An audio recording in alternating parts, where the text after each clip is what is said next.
welcome. Good morning, LA Mastery Circlers. No, that's what you are. Circling masterfully. I wanted to share with you how I know Ibrahim, because I think that also is an indication of how we find kindred spirits in our life and what they mean in our path, whether we meet them once or more.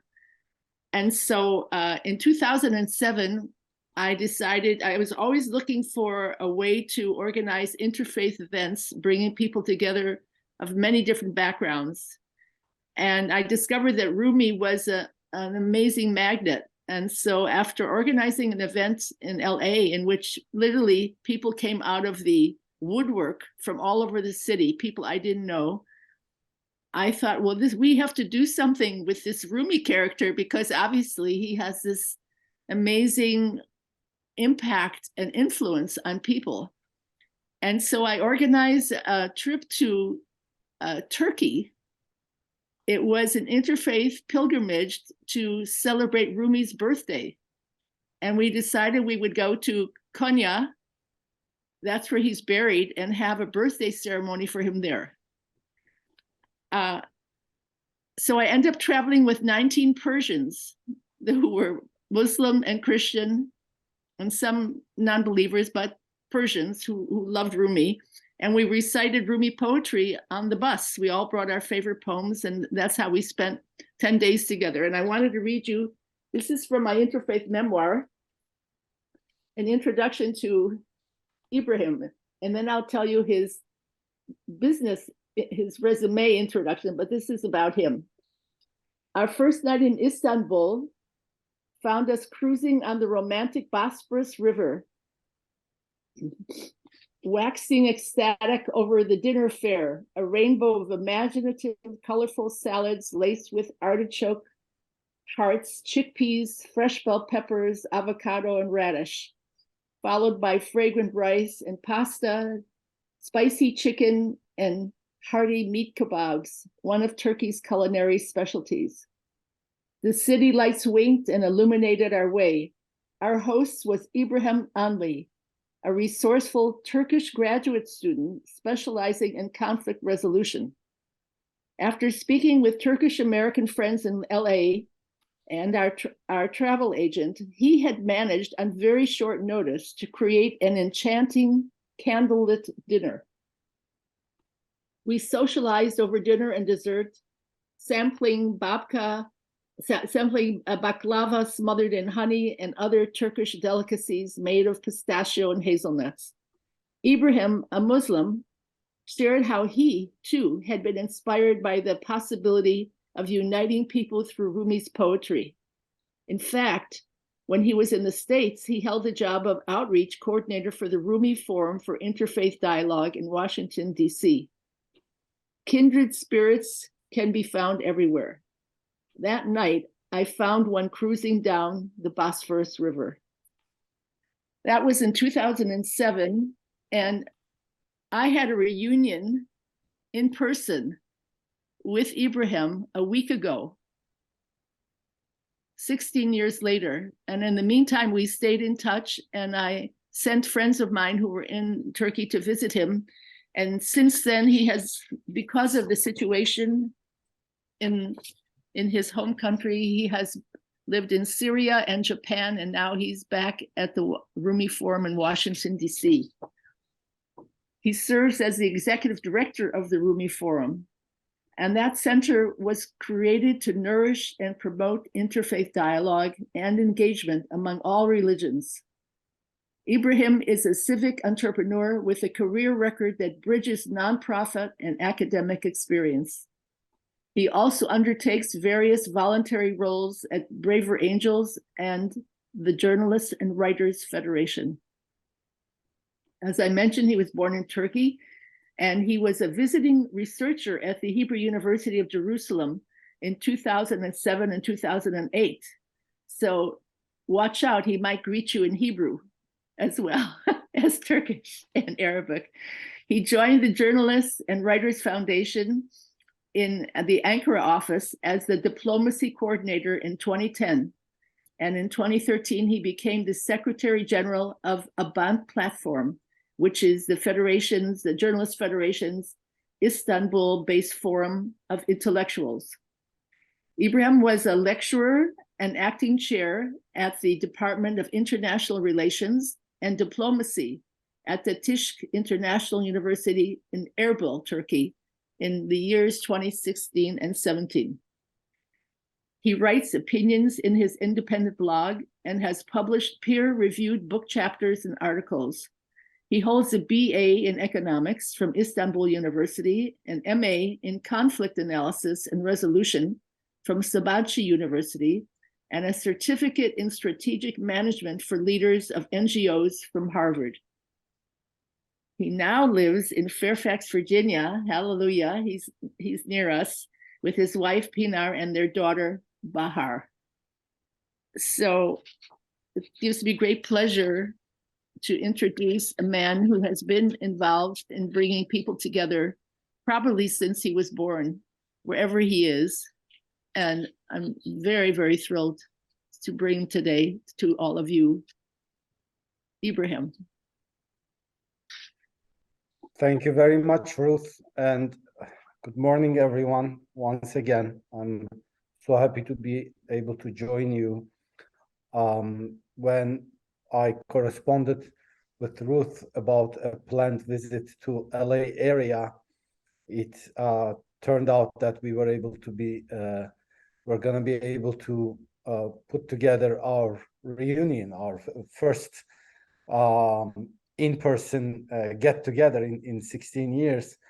That was shortly before the conference I was scheduled to attend in LA, which I did, and got back to here. And it is very interesting how God works its plan in fascinating ways. Yes, I was a part of Rumi Forum when I was an international student in Washington, D.C. area in 2003 and 2004. And then after a number of destinations that Ruth just summarized, back to Turkey and Israel and the Iraqi Kurdistan region and Japan, I made a full circle around the globe and got back to Washington, D.C. once again. And then remembered what Rumi said, come again. I realized that, oh my God, he's serious. And that's what exactly happened. So I'm happy to be in a role that continues to be a voice for his profound inspiration among many other voices with a shared outlook and shared inspiration. So today I would like to talk about, as planned, my broader story of involvement with interfaith work, particularly that interfaith activism path envisioned by Rumi Forum's honorary chairman, Imam Fethullah Gülen, and share some reflections from the past 2 decades that I was involved in interfaith work. First of all, there are 2 sets of drivers, one conscious and the other unconscious, that bring me into interfaith endeavor. The unconscious part, apparently the unconscious, I discovered many years after I got into this, which is my childhood foundations. I grew up in a setting, in a very rare form of setting, in a country as almost homogeneously Muslim like Turkey, a setting with people from a variety of faiths. So I remember my family coming from Mesopotamia, Turkey's southeast, coming from the heart of the Fertile Crescent, where mankind first cultivated the land, and where our patriarch Abraham was born, as the tradition narrates, and where Jacob saw his dream, ascending a ladder into the heavens, and where God spoke to many of his messengers coming from that part of the world, despite the homogeneity of the rest of the country, it is still a diverse corner of the world, religiously and ethnically. So growing up in Istanbul, I remember our neighborly get-togethers with people from our hometown, where you could walk into the same room for months every Saturday and still be unable to tell the Muslim from the Christian and the Armenian from the Kurd. So many years later, after getting in a more conscious way and some in a professional way into interfaith work, I realized that those foundations had a profound effect as inspirations and as influences on my choice, picking up that kind of work for the rest of my life. And the more conscious ones are my exposure to the ideas of Imam Fethullah Gülen, a scholar of Islam, born and raised in Turkey, coming from quite a strictly Orthodox Islamic training, but someone who also has equally strong Sufi foundations in his scholarly and religious interpretation. And this is very similar to Rumi, because they are, I argue and remind my audiences that they are the children of the same tradition. Rumi is not an exception. He is the most visible figure of a millennia-old tradition of Muslim scholarship that has one leg in Muslim orthodoxy and the other leg in spirituality. And Rumi argued, as he used the metaphor in one of his lines, in one of his poems, that just put your one leg firmly at the center and let your other foot travel 72 nations. And that's what he was. And that's what that tradition argued, that those early 12th century luminaries and scholars of the Islamic world came to an understanding that we respect the law and we understand what it means. We uphold the rituals, but we need spirituality, which was coded and continue to be coded under the brand of Sufism. We need that spiritual dimension in order to ensure that our religious life does not turn into a spiritless legalism, into a dry, cold checklist of ritualism. So this millennia-old tradition argues that these should go hand in hand. And Rumi is the most visible, well-known figure to the global audiences, but he's not the only one. I could argue with little exaggeration that there is no decade in any corner of the Muslim world that without those luminaries preaching and teaching that school of thought, which balanced the commitment to the ritual together with spirituality. One prime outcome of this understanding is that devotion does not contradict openness to the other and welcoming them.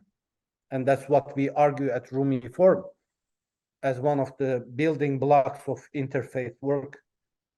Everyone should be proudly anchored to their faith, and they should be open and welcoming to learning from the other, learning about the other. So this is just a general introduction, and I'll do my best to use my time to allow space for Q&A and reflections. So this at the end, this came at the end of a time of reconciliation. There was a time of almost split in the history of Islam, where scholars of the text were pitted against the scholars of spirituality. So the Sufis, and for the lack of a better word, Sufis and Orthodox scholars were almost at a confrontational position. And luminaries like Rumi reconciled that divide.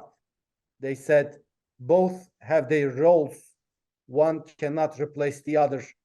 And this kind of became the established mainstream understanding of Muslim life for the millennia to follow. And in my interfaith journey, one particular turning point was, of course, being exposed to the culture here in the United States, and as an international student, and my arrival corresponded to the early aftermath of 9/11. So I was exposed to Mr. Gülen's ideas that religiosity does not contradict devotion, does not contradict openness, and then an interpretation of Islam that to me felt so liberating from the form of Islam that we were exposed to in Turkey, which was pretty much intoxicated with nationalism and anti-Western, anti-Christian, anti-Jewish sentiments. So, and this is the power of scholarship. Scholars are incredibly potent figures. People with the religious robe, the religious mantle, are incredibly potent figures. I'll give you one example. And how those figures interpret and reinterpret religion can either lead us into some form of theological deprivation and lead people into extreme positions, or can lead us into liberation. So one very telling example in the medieval Islamic scholarship, there was this concept of the binary concept of the abode of Islam and the abode of war. That's a medieval concept. And this binary understanding of the world is the product mainly of the era of Mongolian and Crusader times, Mongolian and Crusader invasions. And it came to a certain point of almost existential fear that Muslim scholarship generated that concept. And they said, you either live in a territory controlled by Muslims, and that's abode of Islam, and that's abode of peace, or you live in a territory controlled by others, and that's the abode of war. Because in the age they were living, that's how they interpreted the world. Once they left the territory under strict military control of Muslims, there was a sense and context of war.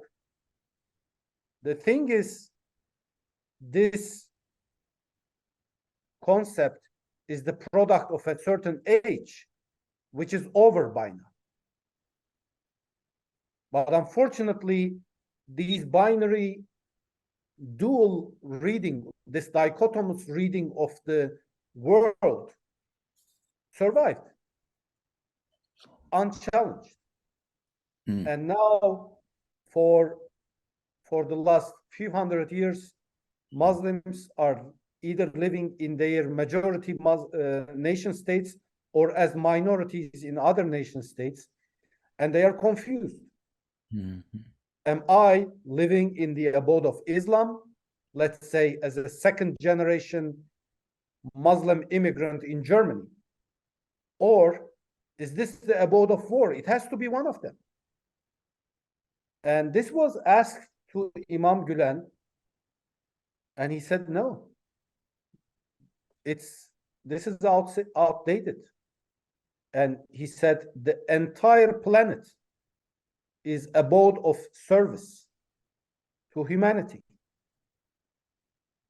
So this scholarly intervention was profoundly liberating for many people who follow his work closely.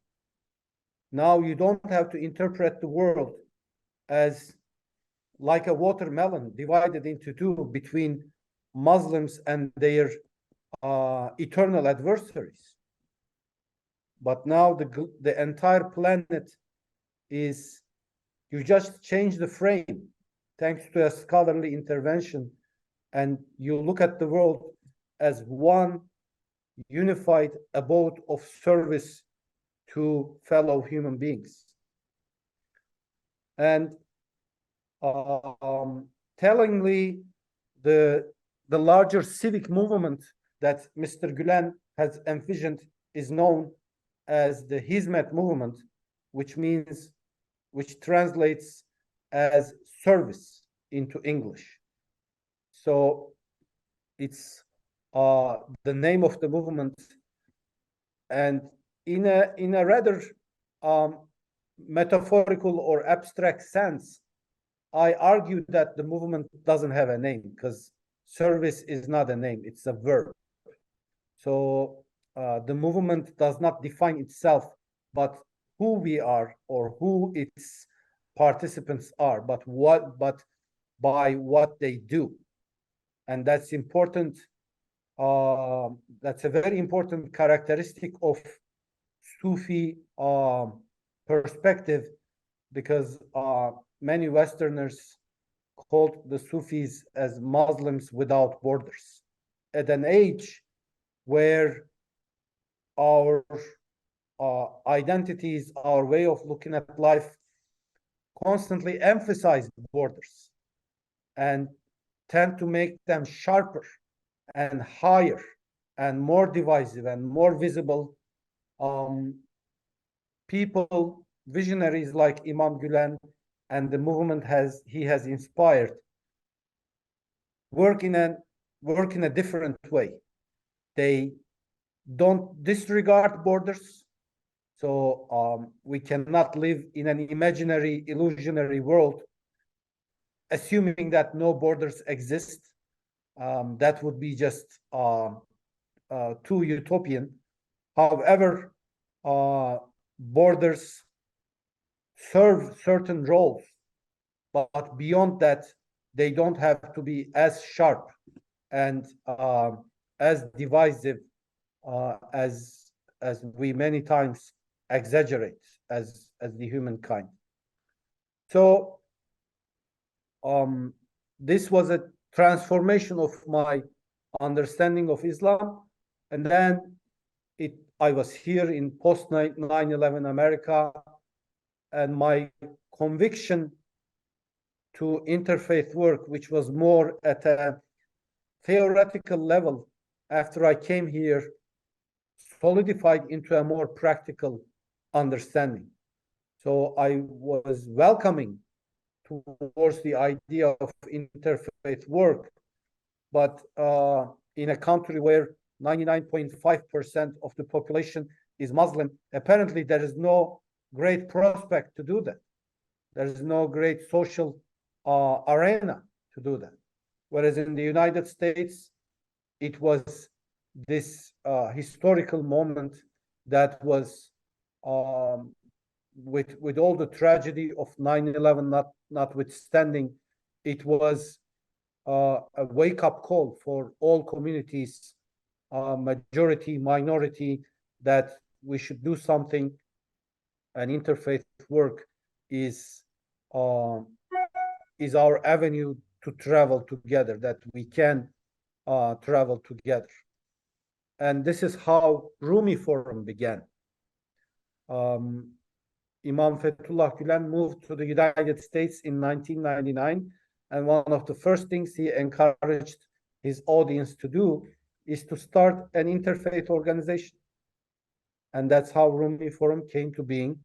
We are one of the few nonprofits dedicated to interfaith work before 9/11. So after 9/11, many started. But before the 9/11, there weren't many organizations that were exclusively dedicated to interfaith engagement. And there were two competing narratives following 9/11. We all remember those times. So are we doomed to an inevitable clash of civilizations, or is there a way out of that? That was the big debate with proponents of each side. One line of thought was arguing that this is the long prophesied clash of civilizations, inevitable, and it will happen in the form of almost a cosmic war, in the utmost destructive sense, and 9/11 is just the triggering compared to what is coming. And then the other narrative was arguing that, well, this is a disregard of the human agency. Something terrible happened, but how about us? How about our agency and our capacity to change the course of history, which as humankind we have done before. We have succeeded before. So why should we just assume that we are doomed to a catastrophe, and just why should we assume this to become a self-fulfilling prophecy, this idea of clash of civilizations? So Rumi Forum's response was to take action, because the narrative, the discourse has its limits as far as it can convince. Rumi Forum and its partners, over the time of a decade, from 2004 roughly to 2014-15, took 5,000 leaders from the United States to Muslim majority countries for study trips that would combine cultural, professional, and interpersonal exchanges with their Muslim hosts. Most of the time, the destination was Turkey. And back then, I was part of the team that was organizing the logistics for the visiting delegations in Turkey. We received groups from all 50 states of the United States. And we received large spectrum of people in leadership roles: clergy, academy, congressional staff, researchers, business people, and so forth. And this decade-long campaign was the largest civic diplomacy attempt in the bilateral history of Turkey and the United States, the largest privately funded civic diplomacy attempt. And many times it was transformative in both directions. For the American visitors, the powerful experience of mingling with their Muslim hosts and having professional exchanges and observing the life, staying in their family homes and breaking bread together. It was such a transformative experience. And same goes for the Turkish hosts. There were few cities on the itineraries where even Turkish people don't go as tourists. I'm talking about deep, remote cities in Turkish heartland where there are no tourists, not even domestic tourism. So for many times, people in those cities, for the first time in their lives, met an American and had a conversation with a non-Muslim and got their sense of the West and the non-Muslim world, and particularly the United States, normalized and humanized. So that was Rumi Forum's attempt to uphold the dialogue narrative in the post 9/11 landscape. So I'll just conclude with a note. I started with a general note of highlighting the importance of being devout and remaining open at the same time. And I'll conclude with another general note, a set of 3 examples suggested by the Swedish pastor Christer Stendahl. He served in Stockholm for many years and had a career at Harvard Divinity School in the United States later on. And his rules in interfaith work are very user-friendly and can serve as a compass under even most challenging circumstances. One is, when trying to understand another religion, you should ask the adherents of that religion. So don't ask about those people, but go and ask to those people. That's one rule, the first rule that he suggests. The second is, don't compare your best to their worst. Religion is a human experience. We have our moments to be proud of, and we have our darkest moments. Sometimes these are moments of interreligious clashes. Sometimes it is intra-religious frictions. So we should avoid the temptation, the very human predisposition to compare our best to their worst. And lastly, Christer Stendahl suggests leave room for holy envy. So by that, he means you should be willing to recognize elements in another religious faith that you admire and helps you find a greater scope into your own faith. So I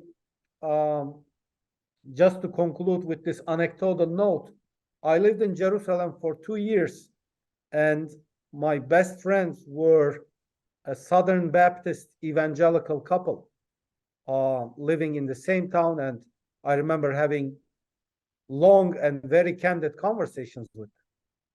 But one thing that I have always cherished is that their devotion to their own tradition, their commitment to their own faith, I can, with no exaggeration, I can say, reconverted me to Islam. So dialogue is a way to discover the other, but also it's a way to rediscover yourself through the other. So I'll conclude with this note and hope that has triggered some reflections and insights. Thank you. Thank you, Ibrahim, very much. The floor is now open to questions. Bill? Oh, sure. I'm sorry.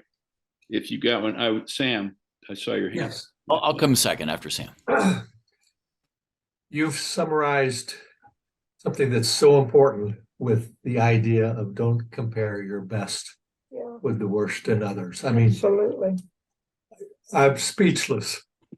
That the world would have its problems solved if we could all do that. Yeah. Thank you. Thank you. Yeah. Bill? Yeah, so much wisdom. Thank you. Thank you so much.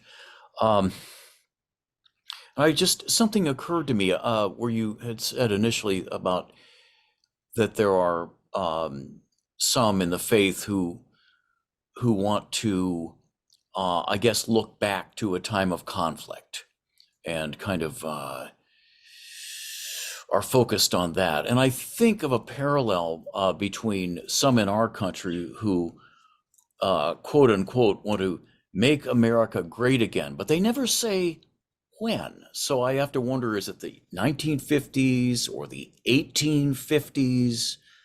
When do they think it was great? And I'm just wondering if there are those in the Muslim faith who look back to the 7th century or the 11th century with the Crusades and, that sort of thing. And if they, do you sense that there's a longing for some time in the past? Is that what it really is?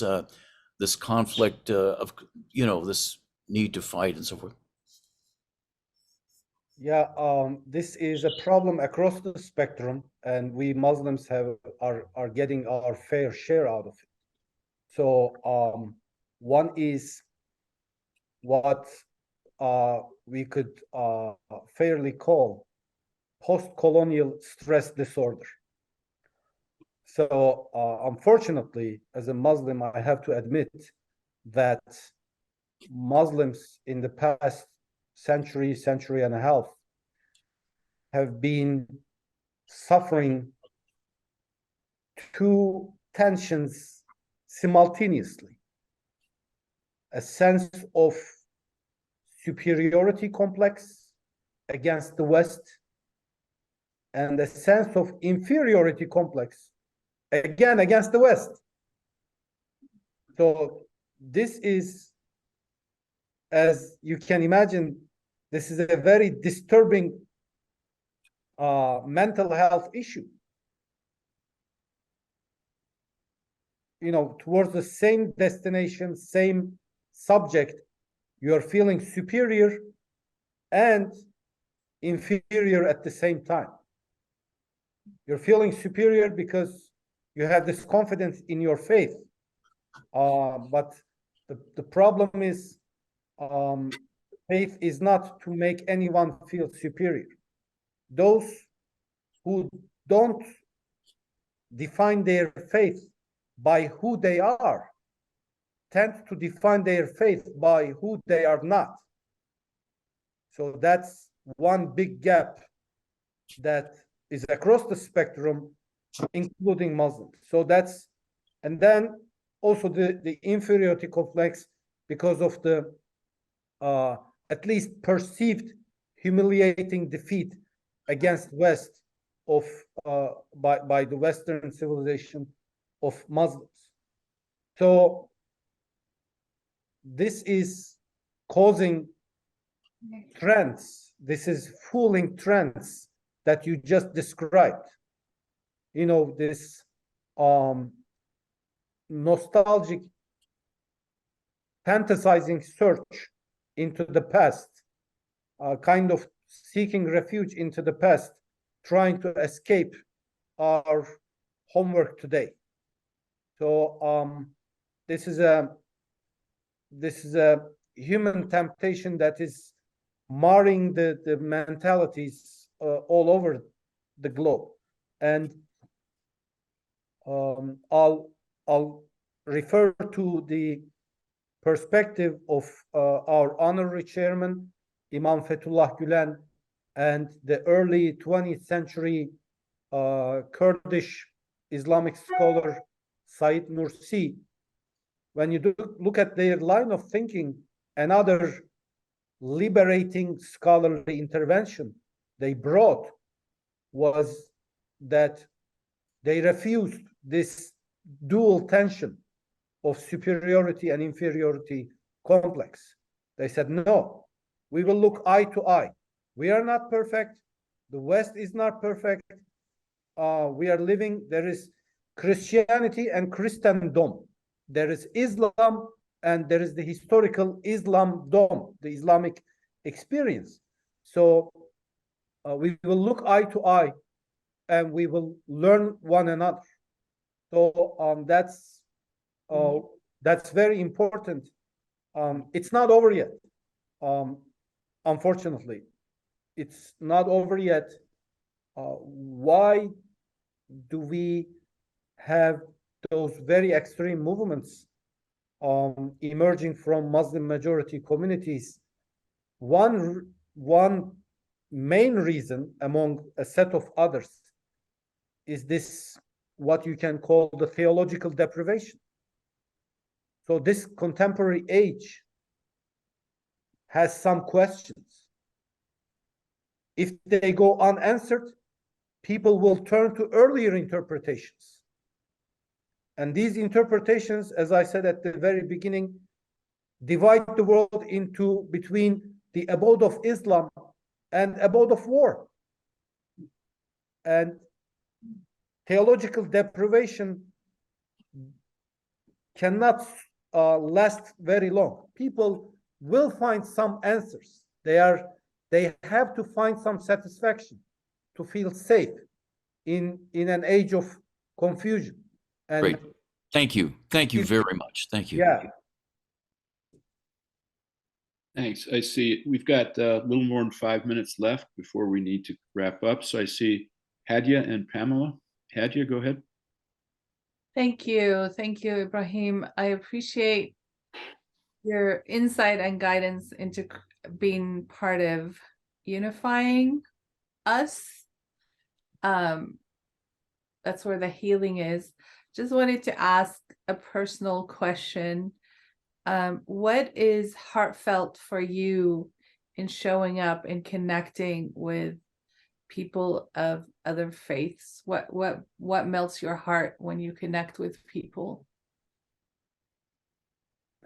Yeah, it's each time, and this cycle is as fresh as each time it repeats. It never turns pale as it repeats, but each time it's a powerful rediscovery that these are all paths that we have chosen to travel.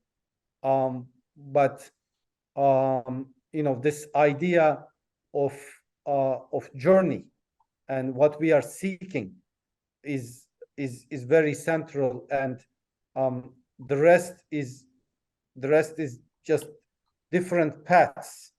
And the other thing is, in interfaith work, many times we might have expectations, over expectations from interfaith. Okay, what does this solve? No, the process itself is inherently valuable. We should be fair. We should have justice to the process. This is inherently valuable. The journey itself is inherently valuable. Thank you. Thank you. Pamela? Hi, Ibrahim, you said you were in Jerusalem. How long were you in Jerusalem? I was there for 2 years from nearly late 2006 to 2008. Right, okay. And I have been in Israel and in the Palestinian area. And with your wisdom and from where you're coming from, how can the Palestinians and the Israelis love each other, support each other, and be in peace with each other? Well, yeah, this has a number of layers in it to answer, but my observation when I got there was different from what I saw in the news, particularly about the Palestinian grief. It is not, it is just a sense of, I would say like disappointment. It's not hostility. And same goes for the life within the Israeli society. What you experience at the customs is different when your Jewish neighbors welcome you and start making phone calls to the utility companies to help you settle. So life has many different layers. I think that this lack of nuance is what is disturbing, and there were moments that they got along together. They are still compartments of life that they are perfectly together.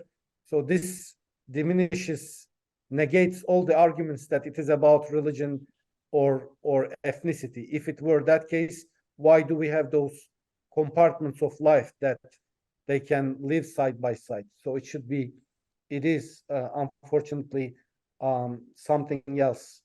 That's my incomplete answer to a demanding question. Thank you. Thank you. I heard you speaking about managing expectations a moment ago, Ibrahim, and you're doing a good job of that. We've got time for maybe one more before we need to close up. Anybody else? Ruth, go ahead. Saw you too, Paul. Well, since I haven't seen you for 16 years, and since you've been at the Rumi Forum, both as a young man and now as an accomplished engineer and with a lot of experience in conflict resolution, we're at a very critical time in America. There's lacking civil discourse. And I wonder how it is for you to see us after all these years, and what do you notice about America that you want us to pay attention to as we go forward trying to resolve our differences? So I told you I was a student here in the post 9/11 America. Being a young Muslim student, I remember my US-born, American-born friends and counterparts being more comfortable about having conversations. When I got back to the US after 15 years in 2019, I sadly observed people being reluctant to engage in conversations. I have interns, and they are students, they are on campus. They are not as comfortable about having conversations. I understand the sensitivities to welcome, to include, not to offend, not to feel anyone feel unwelcome or misunderstood. But this great gift of this country of having free, candid, open conversation at the supermarket and in the university halls, everywhere, should not be a victim of those sensitivities. We have to find a middle ground.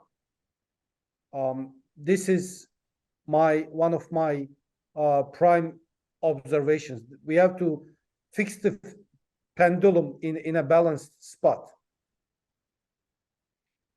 Thank you. Thank you. That was nicely done. We're at the end of our time.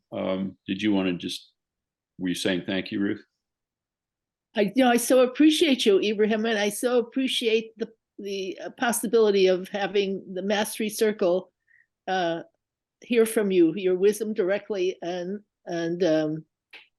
what you brought to us today. Indeed. Thank you very so much, Ibrahim. Thank it was you an very honor much. to join you. Thank you.